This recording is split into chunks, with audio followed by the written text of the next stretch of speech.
दोस्तों आज के इस वीडियो में हम लोग सीखने वाले हैं निबंध लिखने का सही तरीका। क्योंकि कई बार हमें ऐसा होता है कि हमें पता सब होता है लेकिन लिखना कैसे है ये चीज़ हमें नहीं पता होता है। ठीक है, तो आज के वीडियो में बस यही चीज़ जानने वाले हैं, तो वीडियो में लास्ट तक बने रहिएगा। अगर आप चैनल पर नए हैं तो सब्सक्राइब जरूर करिएगा। तो चलिए वीडियो को शुरू। दोस्तों इस वीडियो में हम लोग निबंध लिखने वाले हैं डॉक्टर APJ अब्दुल कलाम के ऊपर। ठीक है, तो देखिए इसमें जो हमारे सबसे पहला हेडिंग होता है, ठीक है, किसी भी निबंध का जो सबसे पहला हेडिंग होता है वो होता है रूपरेखा। ठीक है, तो पहला हेडिंग डालेंगे हम रूपरेखा। ठीक है, ये चीज़ डाल देंगे। अब रूपरेखा में हम क्या करते हैं कि इसमें केवल हेडिंग ही रहता है। जैसे कि अब रूपरेखा में हम कौन कौन सा इसमें डालेंगे, देखिए जैसे कि पहला इसमें होना चाहिए आपका प्रस्तावना। ठीक है, प्रस्तावना। अब प्रस्तावना का क्या मतलब है कि जब हम रूपरेखा में पूरा हेडिंग डाल देंगे, ठीक है, अब रूपरेखा के बाद से जो हेडिंग डालेंगे यहाँ पर हम, वो होगा प्रस्तावना ही। ठीक है, इसी वाले को उठाकर यहाँ पर हेडिंग डाल देंगे। अब प्रस्तावना के बारे में हम आगे लिखेंगे। ठीक है, तो चलिए इसको पहले देखते हैं। और दूसरा हम लिख देंगे, अब प्रस्तावना के बाद से जैसे डॉक्टर APJ अब्दुल कलाम से जीवन से संबंधित जो भी घटनाएं होंगी, जो भी चीज़ें होंगी, आपको पता होगा, जो भी आपने पढ़ा होगा, उस चीज़ को यहाँ पर हेडिंग बना के छोटा छोटा चीज़ में लिख देना है। ठीक है, अब उस चीज़ के बारे में आपको विस्तारित रूप से हेडिंग डालकर लिखना है। जैसे कि उनका शैक्षिक उपलब्धियाँ, ठीक है, जैसे शिक्षा से संबंधित जो भी उपलब्धियाँ वो चीज़ यहाँ पर डालेंगे, लिख देंगे शैक्षिक उपलब्धियाँ। ये हमारा दूसरा हेडिंग हो गया। ठीक है, अब उसके बाद से तीसरा हेडिंग हम क्या डाल देंगे, इनकी सफलताएं। ठीक है, सफलताएं। तो सफलताएं में हम क्या लिखेंगे, जो भी इन्होंने जो भी अचीव किया है, ठीक है, इन्होंने जो भी अपने पूरे लाइफ में जो भी इन्होंने सफलता पाई है उस चीज़ के बारे में आपको लिख देना है। ठीक है, अब इसके बाद से प्रेरणा के स्रोत भी डाल सकते हैं, ताकि क्योंकि APJ अब्दुल कलाम जो युवाओं के लिए ये काफ़ी बड़े पैमाने पर ये प्रेरणा के एक स्रोत थे। ठीक है, इनके लिखी हुई बातों को, इनकी कही हुई बातों को सुनकर युवा काफ़ी इनसे प्रेरित होते हैं। ठीक है, तो वो भी आप यहाँ पर लिख सकते हैं, प्रेरणा के स्रोत। नंबर 4 में आप लिख सकते हैं प्रेरणा के स्रोत,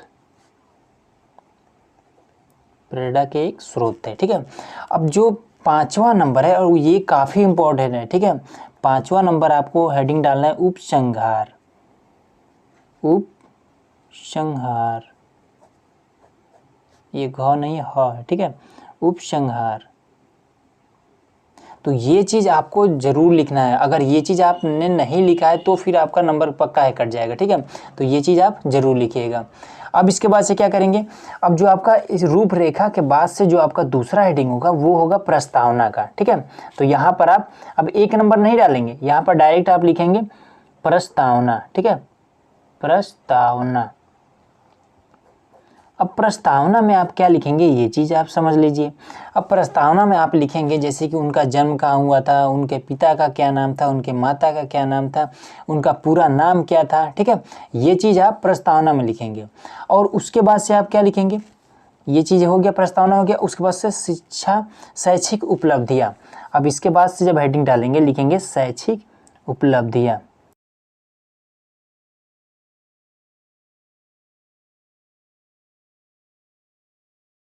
अब इसमें आप क्या लिखेंगे, इसमें आप लिखेंगे कि इन्होंने अपने पूरे लाइफ में कौन कौन सी पढ़ाई की, कौन कौन सी इन्होंने डिग्रियां ली, ठीक है, किस किस चीज़ की इनको उपाधि मिली, ये सारी चीज़ें हम इसमें लिख देंगे। ठीक है, शिक्षा से संबंधित जो भी इनको उपाधियाँ मिली वो चीज़ें हम शैक्षिक उपलब्धियाँ में लिखेंगे। ठीक है, अब इसके बाद से अगला हेडिंग आती है सफलताएँ।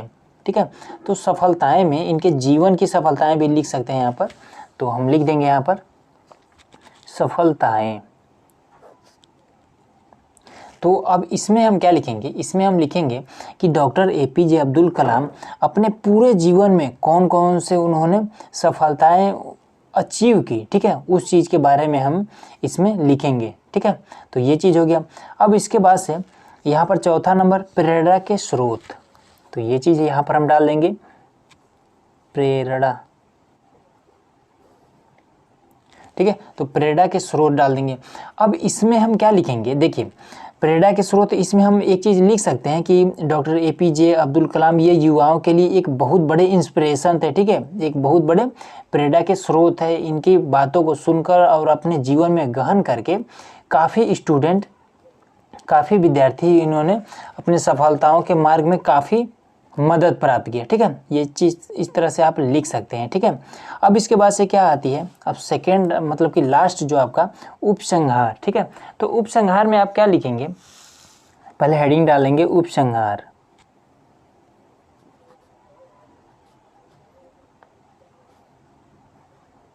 देखिए, अब देखिए उपसंहार में आप डॉक्टर APJ अब्दुल कलाम के जो लास्ट समय का बारे में जो भी आपको पता है वो चीज़ डालेंगे, ठीक है। उपसंहार का मतलब कि इसको इंग्लिश में कंक्लूजन भी बोलते हैं, ठीक है।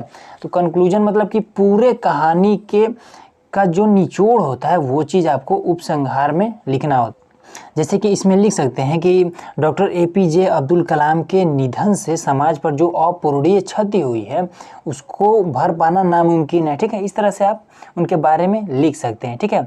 और आप ये भी लिख सकते हैं कि उनकी मृत्यु कब हुई, कहाँ हुई, ठीक है। ये चीज़ आप उपसंहार में लिख सकते हैं। तो देखिए, इस तरह से हमने यहाँ पर क्या किया है कि आपको एक पन्ने में ही आपको ये बता दिया, ठीक है। देखिए, यहाँ से लेकर यहीं तक हमने पूरा का पूरा ख़त्म कर दिया, लेकिन आपको इतना सा में लिखने से कुछ नहीं होने वाला है, ठीक है। आपको कम से कम 2 पेज का लिखना पड़ेगा और आपको इसमें राइटिंग का आपको खास ध्यान देना होगा, ठीक है। साफ़ सफाई का आपको बहुत ध्यान देना होगा, तब आपको पूरा पूरा नंबर मिलेंगे, ठीक है। और इस तरह से जो भी यहाँ पर रूपरेखा में जो भी आप हेडिंग को डालेंगे उसी हेडिंग को आपको यहाँ डालना है और उसके बारे में आपको विधिवत से लिख देना है, ठीक है। बस आपको यही चीज़ करना है।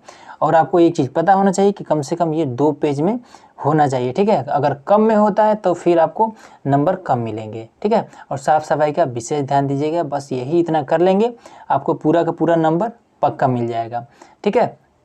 तो आज का ये वीडियो आप लोग कैसा लगा हमें कमेंट बॉक्स में ज़रूर बताइए। और अगर आप चैनल पर नए हैं तो सब्सक्राइब जरूर कर लीजिएगा, ताकि इससे रिलेटेड मैं और जो भी आपको वीडियो लाऊं उसका नोटिफिकेशन आपको ज़रूर मिल जाए। वीडियो को देखने के लिए बहुत बहुत धन्यवाद।